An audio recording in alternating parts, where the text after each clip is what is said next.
તમારી સાથે શેર કરીશ તહેવારોમાં સૌથી સરળ રીતે બનતી ગુજરાતી કોપરા પાકની રેસીપી। તો આ મીઠાઈ બનાવવા માટે આપણે ના તો ચાસણી લેવાની ઝંઝટ થશે કે ના તો કોઈ પણ જાતની મહેનત થશે। બસ કોપરું, ખાંડ અને દૂધનો ઉપયોગ કરી બજારમાં મોંઘા ભાવે મળતી મીઠાઈ તૈયાર કરશું, જેને બનાવવી ખૂબ જ સરળ છે। માત્ર 15 થી 20 મિનિટમાં તૈયાર થતી આ મીઠાઈમાં એક સિક્રેટ વસ્તુ ઉમેરી એકદમ બજાર જેવી સોફ્ટ અને મોઢામાં મૂકતા જ ઓગળી જાય તેવી ટેસ્ટી તૈયાર કરશું। તો તહેવારોની ઉજવણીમાં બજારમાં મળતી મોંઘી મીઠાઈ કે પછી ભેળસેળવાળી મીઠાઈથી કંઈક અલગ, એકવાર આ મીઠાઈ ચોક્કસથી ટ્રાય કરવા જેવી છે। તો ચાલો ગુજરાતી કોપરા પાકની રેસીપી શરૂ કરીએ। સૌથી પહેલાં પરફેક્ટ માપ સાથે ગુજરાતી કોપરા પાક બનાવવા માટે આપણે એક નોનસ્ટિક પેનમાં 1/4 કપ ફૂલ ફેટ દૂધ લઈ લેશું। આ મીઠાઈ બનાવવા માટે આપણે અહીંયા ફૂલ ફેટ દૂધનો જ ઉપયોગ કરવાનો, એટલે આપણી મીઠાઈ એકદમ સરસ પરફેક્ટ ટેસ્ટી બનીને તૈયાર થશે। ગેસની મીડિયમ ફ્લેમ ઉપર દૂધને સતત હલાવતા જઈને ગરમ થવા માટે રાખીશું। તો બસ આ રીતનું દૂધ આપણું ગરમ થઈ જાય એટલે આપણે આમાં 1/4 કપ દૂધની સામે 1/4 કપ જેટલી ખાંડ એડ કરીશું।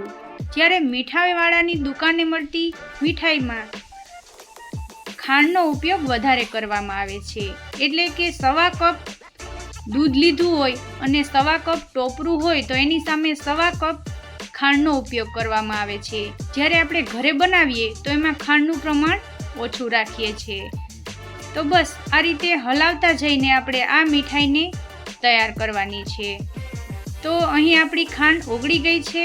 હવે આપણે આમાં 1/4 કપ લીલા નાળિયેરનું ખમણ એડ કરીશું। તો અહીંયા આપણે લીલા નાળિયેરને સ્કિનનો ભાગ હટાવી આ રીતે ઝીણું મિક્સરમાં ક્રશ કરી લીધું છે। આની જગ્યાએ તમે સૂકા કોપરાનું ખમણ પણ લઈ શકો છો। તો બસ અહીંયા 1/4 કપ જેટલા ટોપરાના છીણને આપણે આ દૂધ અને ખાંડની અંદર એડ કરી દઈશું। આ કોપરા પાક તમે સૂકા નાળિયેરના ખમણમાંથી કે લીલા નાળિયેરના ખમણમાંથી ગમે એમાંથી એકદમ ટેસ્ટી બનાવીને તૈયાર કરી શકો છો। તો બંને વસ્તુને સારી રીતે મિક્સ કરી લેશું।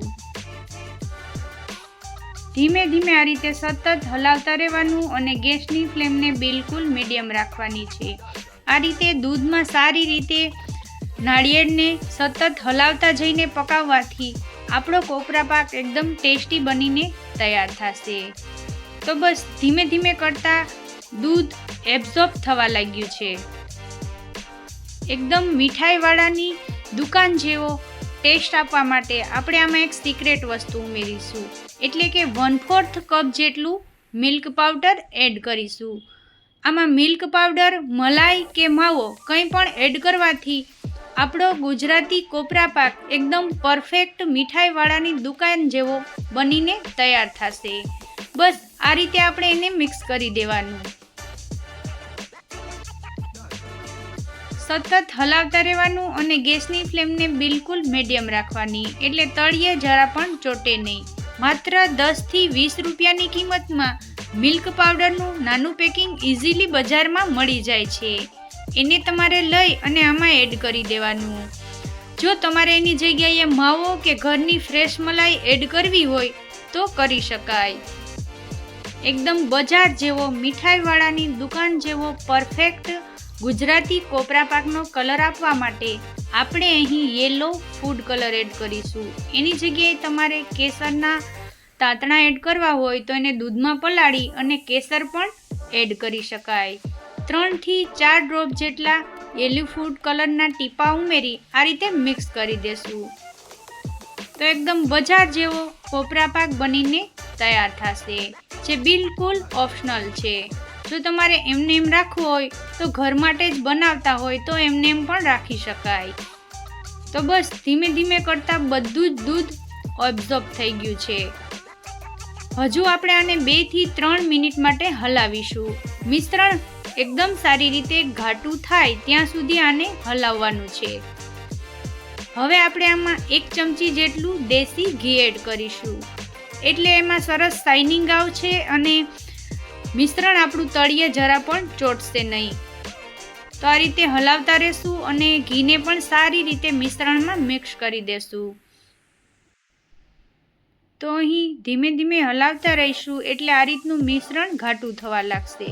હવે આપણે એમાં ફ્લેવર માટે એલચી પાવડર એડ કરીશું.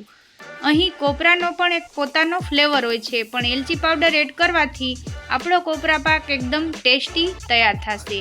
આપણે આમાં મિલ્ક પાવડર પણ એડ કર્યો છે અને ફ્લેવર માટે એલચી પણ એડ કર્યું છે.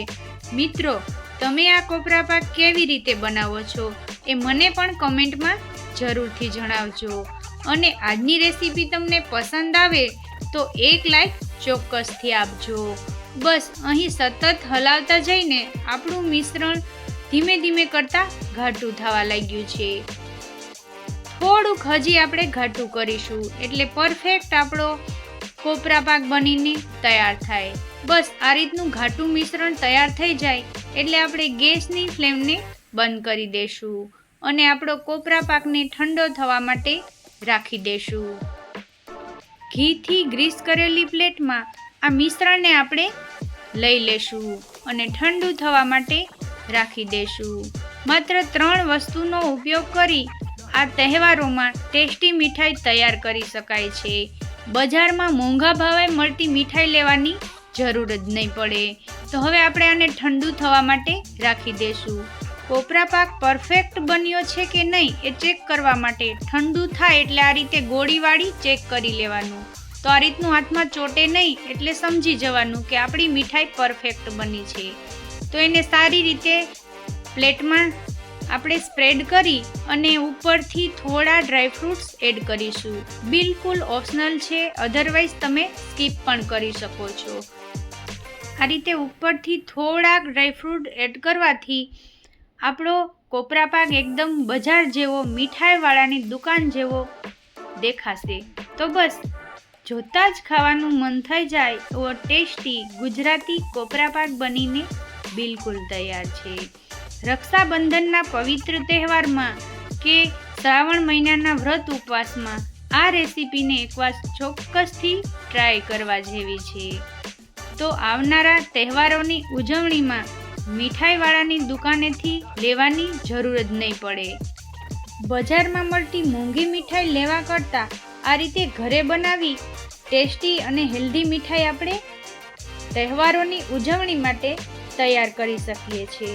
તો આવનારા તહેવારોમાં આ રેસીપીને એકવાર ચોક્કસથી ટ્રાય કરવા જેવી છે. તમે ક્યારે ટ્રાય કરો છો એ મને કોમેન્ટમાં જરૂરથી જણાવજો. રેસીપી કેવી લાગી એ પણ મને ચોક્કસથી કહેજો. રેસીપી સારી લાગી હોય તો એક લાઈક ચોક્કસથી આપજો. ચેનલ પર પહેલી વખત આવ્યા હોય તો ચેનલને સબસ્ક્રાઈબ કરી પાસે આપેલું બેલ બટન જરૂરથી દબાવજો એટલે દરેક નવી રેસીપીની નોટિફિકેશન સૌથી પહેલાં તમને મળે. તમારા ફ્રેન્ડ્સ અને ફેમિલી મેમ્બર સાથે આ રેસીપીને એકવાર જરૂરથી શેર પણ કરી દેજો. ફરી મળીશું આવી જ એક હેલ્ધી, ટેસ્ટી અને નવી રેસીપીના વિડીયો સાથે. Happy Rakshabandhan. Thanks for watching.